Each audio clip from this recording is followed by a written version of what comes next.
ಮಕರ ರಾಶಿ ಯುಗಾದಿ 2026-27 ಸಂಪೂರ್ಣ ಜ್ಯೋತಿಷ್ಯ ಭವಿಷ್ಯ ಪರಾಭವ ನಾಮ ಸಂವತ್ಸರ ಮಾರ್ಚ್ 19, 2026 ಏಪ್ರಿಲ್ 6, 2027 ಮಕರ ರಾಶಿಯವರೇ, ಈ ವರ್ಷದ ಯುಗಾದಿ ನಿಮ್ಮ ಜೀವನದಲ್ಲಿ ಕೆಲವು ಮಹತ್ವದ ಬದಲಾವಣೆಗಳನ್ನು ತರುವ ಸಾಧ್ಯತೆ ಇದೆ. ಕೆಲವರಿಗೆ ಉದ್ಯೋಗದಲ್ಲಿ ದೊಡ್ಡ ಅವಕಾಶಗಳು, ಕೆಲವರಿಗೆ ಹಣಕಾಸಿನಲ್ಲಿ ಎಚ್ಚರಿಕೆಯ ಸೂಚನೆ, ಮತ್ತೊಬ್ಬರಿಗೆ ವಿವಾಹ ಮತ್ತು ಕುಟುಂಬದಲ್ಲಿ ಸಂತೋಷದ ಸುದ್ದಿ ಕೂಡ ದೊರಕಬಹುದು. ಹಾಗಾದರೆ ಈ ಪರಾಭವ ನಾಮ ಸಂವತ್ಸರದಲ್ಲಿ ಮಕರ ರಾಶಿಯವರ ಉದ್ಯೋಗ, ಹಣಕಾಸು, ಆರೋಗ್ಯ, ಕುಟುಂಬ ಜೀವನ ಹೇಗಿರಲಿದೆ ಎಂಬುದನ್ನು ಈ ವಿಡಿಯೋದಲ್ಲಿ ಸಂಪೂರ್ಣವಾಗಿ ತಿಳಿದುಕೊಳ್ಳೋಣ. ನಿಮ್ಮ ಗ್ರಹಗತಿಯ ಪ್ರಭಾವ. ಈ ವರ್ಷ ಮಕರ ರಾಶಿಯವರ ಜೀವನದಲ್ಲಿ ಮುಖ್ಯವಾಗಿ ಶನಿ ಮತ್ತು ಗುರುಗ್ರಹಗಳ ಸಂಚಾರ ಬಹಳ ಪ್ರಭಾವ ಬೀರುತ್ತದೆ. ಶನಿಯು ಮೀನರಾಶಿಯಲ್ಲಿ 3ನೇ ಮನೆಯಲ್ಲಿ ಸಂಚರಿಸುವುದರಿಂದ ನಿಮ್ಮ ಧೈರ್ಯ, ಆತ್ಮವಿಶ್ವಾಸ ಮತ್ತು ಪ್ರಯತ್ನಗಳು ಹೆಚ್ಚಾಗುತ್ತವೆ. ಗುರುವು ಜೂನ್ 2026 ನಂತರ ನಿಮ್ಮ ಜೀವನದಲ್ಲಿ ಶುಭ ಫಲಗಳನ್ನು ಹೆಚ್ಚಿಸುವ ಸಾಧ್ಯತೆ ಇದೆ. ಆದ್ದರಿಂದ ಈ ವರ್ಷ ಪ್ರಯತ್ನ ಮಾಡಿದವರಿಗೆ ಯಶಸ್ಸು ಸಿಗುವ ವರ್ಷ ಎಂದು ಹೇಳಬಹುದು. ಈ ವರ್ಷ ನಿಮ್ಮ ಉದ್ಯೋಗ ಮತ್ತು ವೃತ್ತಿಯ ಬಗ್ಗೆ ನೋಡೋಣ. ಮಕರ ರಾಶಿಯವರಿಗೆ ಈ ವರ್ಷ ಉದ್ಯೋಗದಲ್ಲಿ ಸ್ಥಿರತೆ ಮತ್ತು ಪ್ರಗತಿ ಕಾಣಬಹುದು. ವರ್ಷದ ಆರಂಭದಲ್ಲಿ ಕೆಲವೊಂದು ಕೆಲಸದ ಒತ್ತಡ ಮತ್ತು ಕಚೇರಿ ರಾಜಕೀಯ ಎದುರಾಗಬಹುದು. ಆದರೆ ಶಾಂತವಾಗಿ ಮತ್ತು ಸಹನೆಯಿಂದ ನಡೆದುಕೊಂಡರೆ ಅದನ್ನು ಸುಲಭವಾಗಿ ನಿವಾರಿಸಬಹುದು.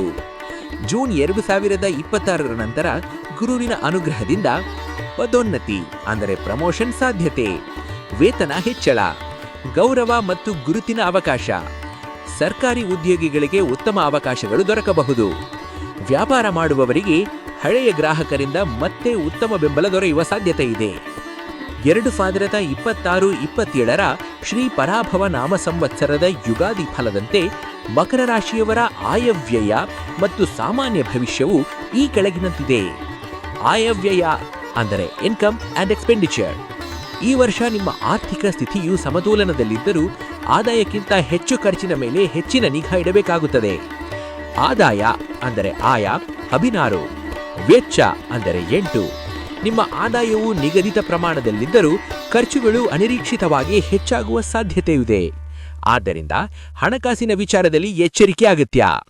ಈ ವರ್ಷ ಖರ್ಚುಗಳನ್ನು ನಿಯಂತ್ರಿಸಿಕೊಂಡು ಹಣಕಾಸು ಯೋಜನೆ ಮಾಡಿಕೊಂಡರೆ ಉತ್ತಮ. ಈಗ ನಿಮ್ಮ ಕುಟುಂಬ ಮತ್ತು ದಾಂಪತ್ಯ ಜೀವನದ ಬಗ್ಗೆ ತಿಳಿಯೋಣ. ಕುಟುಂಬ ಜೀವನದಲ್ಲಿ ಈ ವರ್ಷ ಮಿಶ್ರ ಫಲಗಳು ಕಾಣಬಹುದು. ಆರಂಭದಲ್ಲಿ ಸಣ್ಣ ಪುಟ್ಟ ಭಿನ್ನಾಭಿಪ್ರಾಯಗಳಿದ್ದರೂ ಜೂನ್ ನಂತರ ಸಂಬಂಧಗಳು ಸುಧಾರಿಸುವ ಸಾಧ್ಯತೆ ಇದೆ. ಅವಿವಾಹಿತರಿಗೆ ಮದುವೆ ಯೋಗ ಕಾಣಬಹುದು. ಉತ್ತಮ ಸಂಬಂಧಗಳು ದೊರೆಯುವ ಸಾಧ್ಯತೆ ಇದೆ. ಸಂತಾನ ಅಪೇಕ್ಷಿಸುವ ದಂಪತಿಗಳಿಗೆ ಶುಭ ಸುದ್ದಿ ದೊರಕುವ ಸಾಧ್ಯತೆ ಕೂಡ ಇದೆ. ವಿದ್ಯಾರ್ಥಿಗಳು ಮತ್ತು ಶಿಕ್ಷಣ. ಮಕರ ರಾಶಿಯ ವಿದ್ಯಾರ್ಥಿಗಳಿಗೆ ಈ ವರ್ಷ ಕಠಿಣ ಪರಿಶ್ರಮ ಅಗತ್ಯವಿರುವ ವರ್ಷ. ಸ್ಪರ್ಧಾತ್ಮಕ ಪರೀಕ್ಷೆಗಳಲ್ಲಿ ಯಶಸ್ಸು ಪಡೆಯಲು ನಿರಂತರ ಅಧ್ಯಯನ ಮತ್ತು ಏಕಾಗ್ರತೆ ಬೇಕಾಗುತ್ತದೆ. ಉನ್ನತ ಶಿಕ್ಷಣ ಅಥವಾ ವಿದೇಶಿ ಶಿಕ್ಷಣಕ್ಕೆ ಜೂನ್ ನಂತರ ಉತ್ತಮ ಅವಕಾಶಗಳು ದೊರಕಬಹುದು. ಈ ವರ್ಷ ನಿಮ್ಮ ಆರೋಗ್ಯದ ವಿಷಯದಲ್ಲಿ ಒಟ್ಟಾರೆಯಾಗಿ ಈ ವರ್ಷ ಸಾಧಾರಣದಿಂದ ಉತ್ತಮವಾಗಿರುತ್ತದೆ. ಆದರೆ ಕೆಲವರಿಗೆ ಜೀರ್ಣಕ್ರಿಯೆ ಸಮಸ್ಯೆಗಳು, ಮಾನಸಿಕ ಒತ್ತಡ, ಚರ್ಮ ಸಮಸ್ಯೆಗಳು ಕಾಣಿಸಿಕೊಳ್ಳುವ ಸಾಧ್ಯತೆ ಇದೆ. ಆದ್ದರಿಂದ ನಿಯಮಿತ ವ್ಯಾಯಾಮ, ಯೋಗ ಮತ್ತು ಪ್ರಾಣಾಯಾಮ, ಆರೋಗ್ಯಕರ ಆಹಾರ ಇವುಗಳನ್ನು ಪಾಲಿಸಿದರೆ ಆರೋಗ್ಯ ಉತ್ತಮವಾಗಿರುತ್ತದೆ. ವಿಶೇಷ ಪರಿಹಾರ ಕ್ರಮಗಳು ಮತ್ತು ಪೂಜಿಸಬೇಕಾದ ದೇವರುಗಳು. ಈ ವರ್ಷ ಶುಭ ಫಲಗಳನ್ನು ಹೆಚ್ಚಿಸಲು ಕೆಲವು ಪರಿಹಾರಗಳನ್ನು ಮಾಡಬಹುದು.